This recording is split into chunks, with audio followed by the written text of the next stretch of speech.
wabarakatuh. Alhamdulillah pada kesempatan ini kita dapat bertemu lagi dalam pemilihan kebijakan publik yang kemarin kita telah melaksanakan Hari Raya Idul Fitri.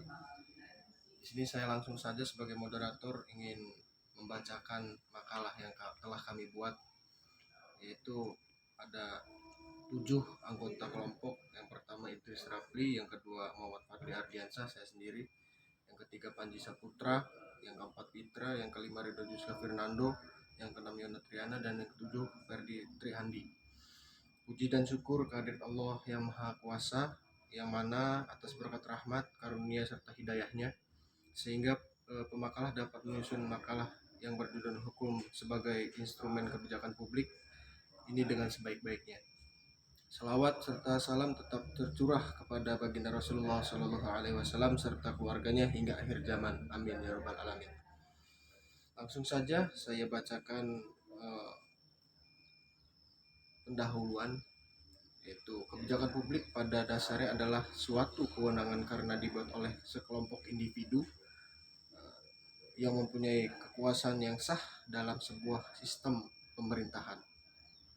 Keputusan akhir yang telah ditetapkan memiliki sifat yang mengikat bagi para pelayan publik atau publik servant untuk melakukan tindakan ke depannya. Kebijakan publik menjadi faktor penting dalam pencapaian penyelenggaraan pemerintah yang baik. Yang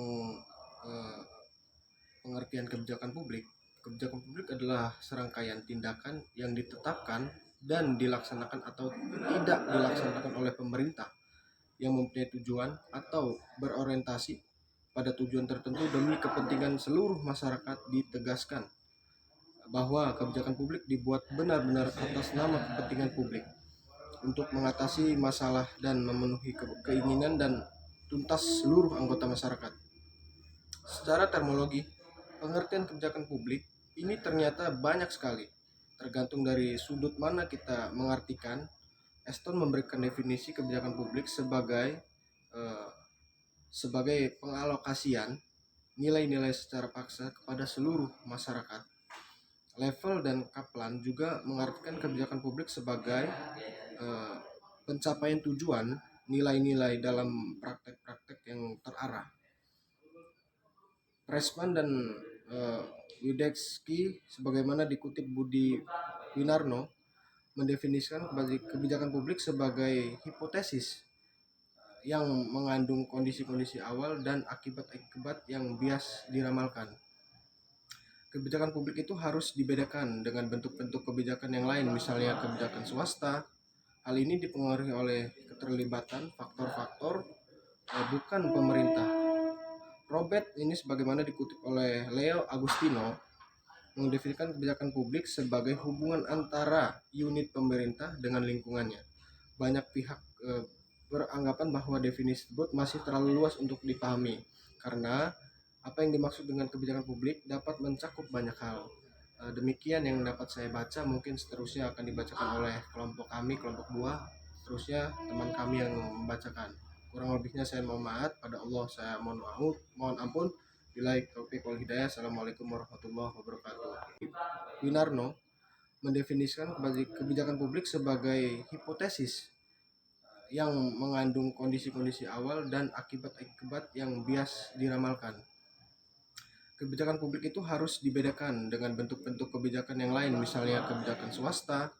Hal ini dipengaruhi oleh keterlibatan faktor-faktor bukan pemerintah. Robert ini sebagaimana dikutip oleh Leo Agustino mendefinisikan kebijakan publik sebagai hubungan antara unit pemerintah dengan lingkungannya. Banyak pihak beranggapan bahwa definisi tersebut masih terlalu luas untuk dipahami, karena apa yang dimaksud dengan kebijakan publik dapat mencakup banyak hal. Demikian yang dapat saya baca, mungkin seterusnya akan dibacakan oleh kelompok kami, kelompok buah, seterusnya teman kami yang membacakan. Saya akan melanjutkan penjelasan dari Saudara Fadli. B. Fungsi hukum modern. Fungsi modern adalah penggunaannya secara aktif dan sadar untuk mencapai tujuan-tujuan tertentu. Ini menyebabkan hukum modern menjadi begitu instrumental sifatnya dengan asumsinya bahwa kehidupan sosial itu bisa dibentuk oleh kemauan sosial tertentu, seperti kemauan sosial dari golongan elit dalam masyarakat. Dalam fungsi hukum yang bersifat instrumental ini, maka setiap kebijakan yang ingin dilaksanakan harus melalui bentuk peraturan perundang-undangan tanpa prosedur yang demikian itu kesahan dari tindakan pemerintahan negara pun dipertanyakan. Dalam konteks ini dibicarakan kemampuan hukum untuk dipakai sebagai alat melakukan social engineering. Batas-batas kemampuan hukum dan sebangsanya. Fungsi hukum modern menunjukkan keterkaitannya dengan instrumen kebijakan publik. Ini dapat dicermati dari pendapat Satjipto Raharjo 1979. Fungsi yang pada dasarnya dijalankan oleh hukum modern adalah ia tidak sekedar merekam kembali pola-pola tingkah laku yang terdapat dalam masyarakat, melainkan diusahakan untuk menjadi sarana menyalurkan kebijakan-kebijakan yang dengan demikian bisa berarti menciptakan keadaan-keadaan yang baru atau merubah sesuatu yang sudah ada. Penentuan fungsi-fungsi suatu negara tidak akan sekedar sesuai dengan pembidangan teoritas saja. Namun seyogyanya dan sering kali terjadi pengkaitan dengan tujuan bernegara. Ada dua fungsi hukum menurut Bernard Arif Siddhartha, yaitu 1. Hukum mengemban fungsi ekspresif, yaitu mengungkapkan pandangan hidup, nilai-nilai budayakan keadilan. 2. Hukum mengemban fungsi instrumental, yaitu sarana untuk menciptakan dan memelihara ketertiban, stabilitas dan prediktabilitas, sarana untuk melestarikan nilai-nilai budaya dan mewujudkan keadilan, sarana pendidikan serta pengadaban masyarakat dan saran pembaharuan masyarakat, mendorong, mengkanalisasi, dan mengesahkan perubahan masyarakat. Terima kasih. Akan melanjutkan presentasi dari Saudara Panji. Dari fungsi hukum di atas haruslah terimplementasi dalam suatu negara.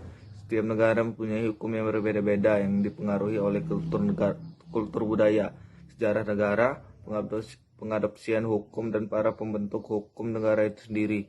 Negara hukum merupakan negara yang tentu saja negara berdasarkan hukum. Hukum di suatu negara memegang peranan sangat penting. Mengkaji tentang fungsi hukum dan masyarakat memang sangat urgent dilakukan, mengingat dalam kehidupan sosial masyarakat senantiasa terjadi perbedaan kepentingan antara setiap individu. Sementara itu, keberadaan hukum dan masyarakat bukan hanya berfungsi untuk menyelesaikan konflik yang terjadi di dalam masyarakat, melainkan juga dihadapkan menjadi sarana yang mampu mengubah pola pikir dan perilaku warga masyarakat ke arah yang positif.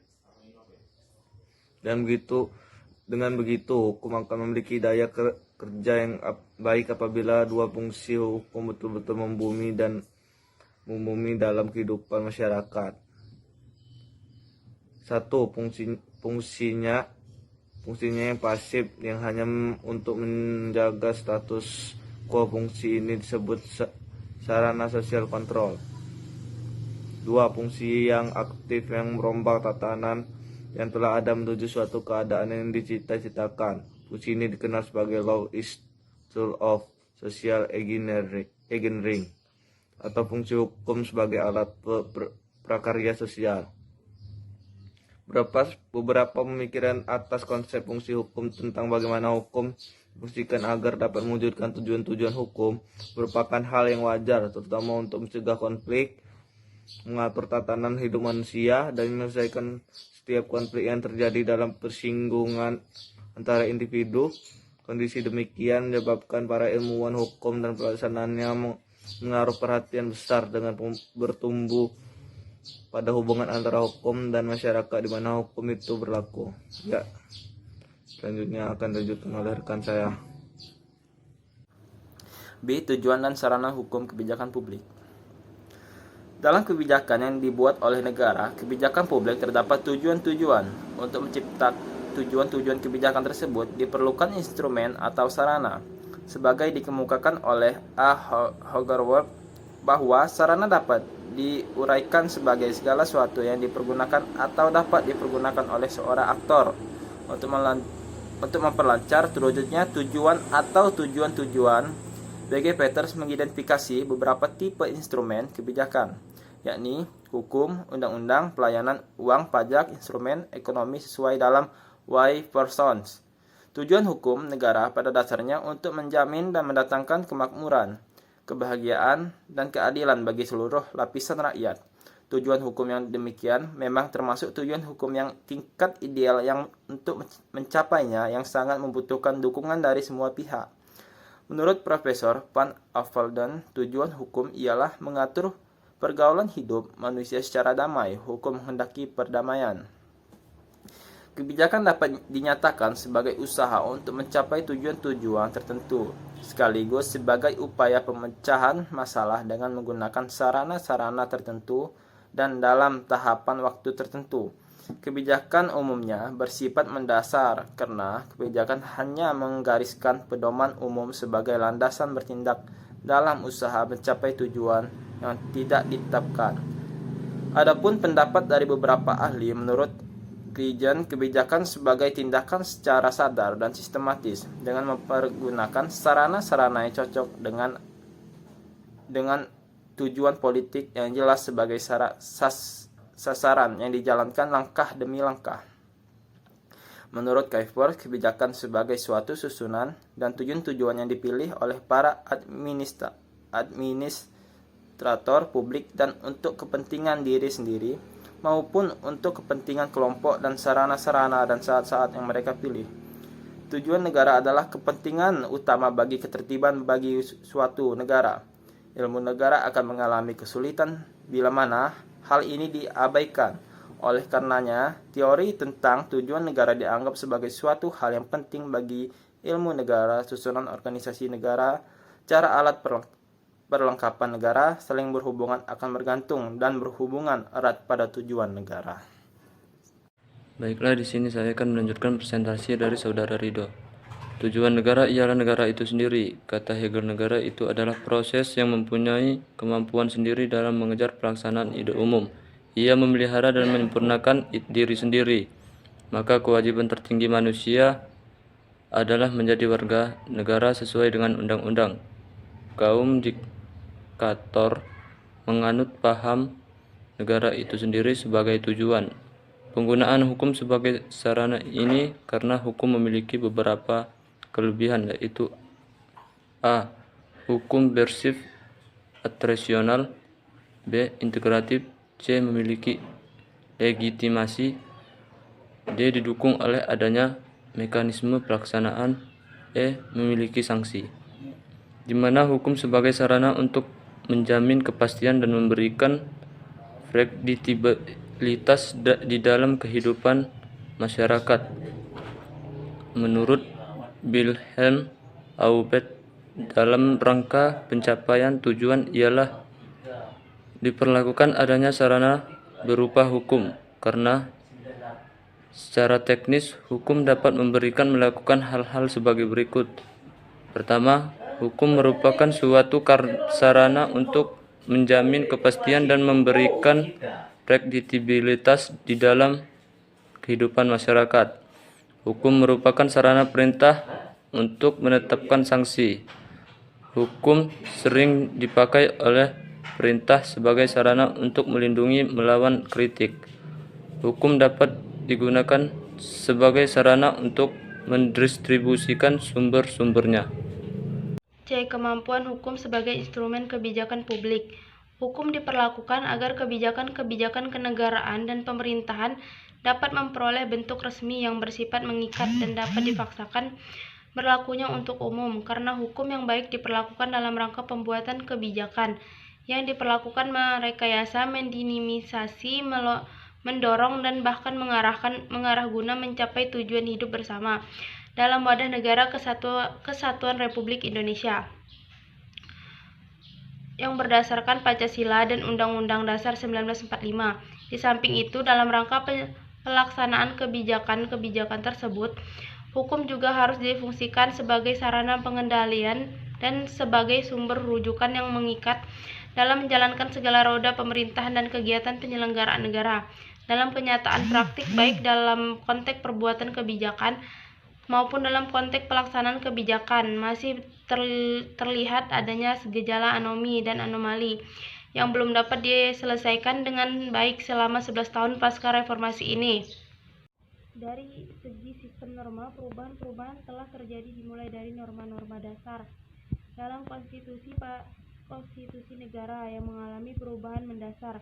Dari segi materinya, dapat dikatakan bahwa Undang-Undang 1945 telah mengalami perubahan 300% dari isi aslinya, sebagaimana diwarisi dari tahun 1945.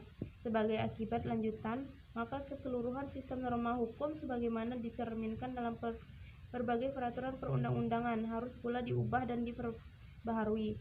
Ada dua alasan dalam kenyataan dunia politik, pejabat pemerintahan harus selalu menerjemahkan kebijakan dalam hukum, menetapkan kebijakan dalam bentuk undang-undang yang diharapkan mampu menjawab berbagai perilaku masyarakat serta berbagai kepentingan yang bukan saja berlaku bagi masyarakat, tetapi juga terhadap pemerintahan sendiri yang berkepentingan menjaga legitimasinya, yakni satu kebutuhan untuk memerintah. Tanpa undang-undang, pemerintahan tidak dapat menjalankan roda pemerintahan dimanapun dengan upaya beberapa pembuatan kebijakan, maka pemerintahan memberlakukan adanya aturan untuk mengawasi perilaku pegawai pemerintahan dan warga negara pada umumnya. 2. Tuntutan akan dilegitimasi.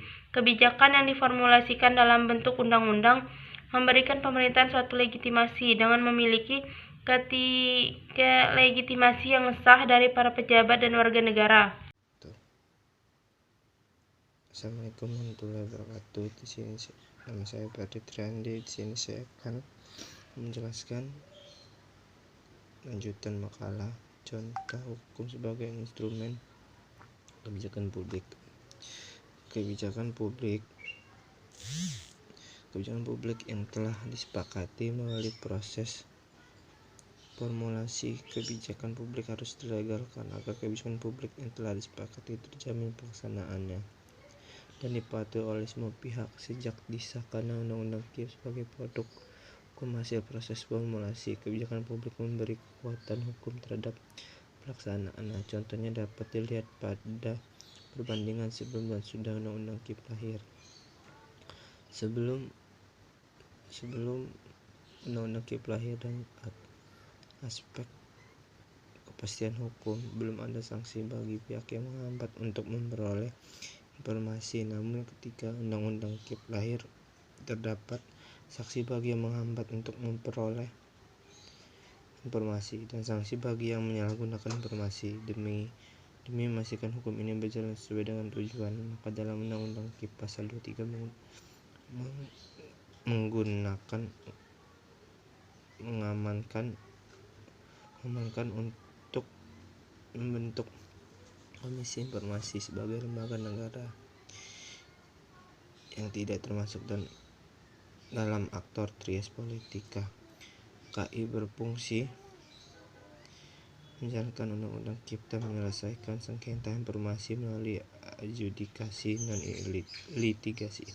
Dalam contoh ini terdapat sanksi bagi pelanggar hukum, yakni bagi pihak yang menghambat untuk mendapatkan informasi publik. Hal ini mencerminkan bahwa Undang-Undang KIP sebagai hukum ingin memastikan kebijakan KIP berjalan baik, mencegah hambatan dan penyalahgunaan. Berdasarkan uraian bagian ini dapat dilihat bagaimana hukum memberikan kontribusi berupa jaminan kepatuhan dan kepastian hukum atas hasil kesepakatan yang didapatkan melalui proses kebijakan publik. Karena tanpa adanya legalisasi dan hukum, maka pengimplementasian kebijakan publik tidak akan efektif. Dengan kata lain, terdapat pola saling menunjang di antara keduanya.